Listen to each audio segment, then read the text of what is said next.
So friends final గా నేను చెప్పేది ఏంటంటే compulsory Deadpool versus Wolverine movie వెళ్ళి చూడండి, థియేటర్ లో చూడండి, 3D లో చూడండి. సూపర్ గా ఉంది మూవీ. యాక్షన్ సీన్స్ కానీ అండ్ ఫైట్ సీన్స్ కానీ అండ్ వాల్వరిన్ యాక్షన్ సీన్స్ కానీ అండ్ డెడ్పూల్ కామెడీ పంచెస్ కానీ సూపర్ గా ఉంటుంది. వాళ్ళ జరిగే కన్వర్జేషన్ కానీ ఇంకా యాక్షన్ సీన్స్ కానీ మా స్టోరీ కానీ ఆ లైనింగ్ కానీ this is just first step అనుకోవడమే.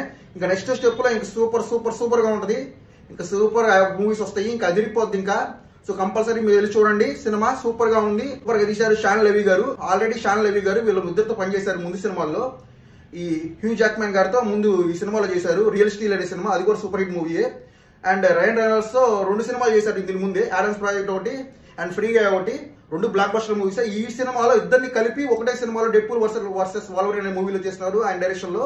సో సినిమా బడ్జెట్ వచ్చి 200 మిలియన్ అంటున్నారు. అండ్ నాకు తెలిసి అండ్ సర్క్యులేషన్స్ అండ్ న్యూస్ ప్రకారం అండ్ కొంచెం మంది రివ్యూవర్స్ టాప్ రివ్యూస్ ప్రకారం దాదాపు ఫస్ట్ డేనే $200 మిలియన్ కొట్టింది అంటున్నారు. అంటే ఫస్ట్ డేనే బడ్జెట్ ని బీట్ చేసింది అంటున్నారు అసలు. సో హైప్ అయితే ఫుల్ గా ఉంది ఎక్కడ చూసినా సరే. అండ్ ఈవెన్ మన ఒంగోలులో కూడా అసలు చాలా థియేటర్స్ లో ఇచ్చారు. అండ్ చాలా మంది అసలు ఫుల్ టికెట్స్ బుక్ చేస్తున్నారు. కంపల్సరీ మిస్ అవ్వకుండా చూడండి. అన్ని చోట్ల ఇది సూపర్ కలెక్షన్ కొట్టింది. ఇండియాలో కూడా టాప్ గ్రాసర్ అయ్యే ఛాన్స్ ఉంది ఇది. ఇప్పుడు దాకా కొంచెం హాలీవుడ్ మూవీస్ లో ఈ సంవత్సరం. సో అన్నిటిని బీట్ చేసింది ఇండియాలో కూడా. సో బయట కూడా బీట్ చేసి కొత్త రికార్డ్స్ ఇచ్చాలని కోరుకుంటున్నాము. డెఫినెట్ గా 2 బిలియన్ కలెక్ట్ చేయాలి ఈ మూవీ. సూపర్ కలెక్షన్ రావాలి. అండ్ ముందు మూవీస్ యొక్క స్పైడర్ మ్యాన్ నో ని బీట్ చేయాలి ఈ movie. So wish all the best to the team of Deadpool versus Wolverine. Records బద్దలు కొట్టాలి. Happy to watch the movie.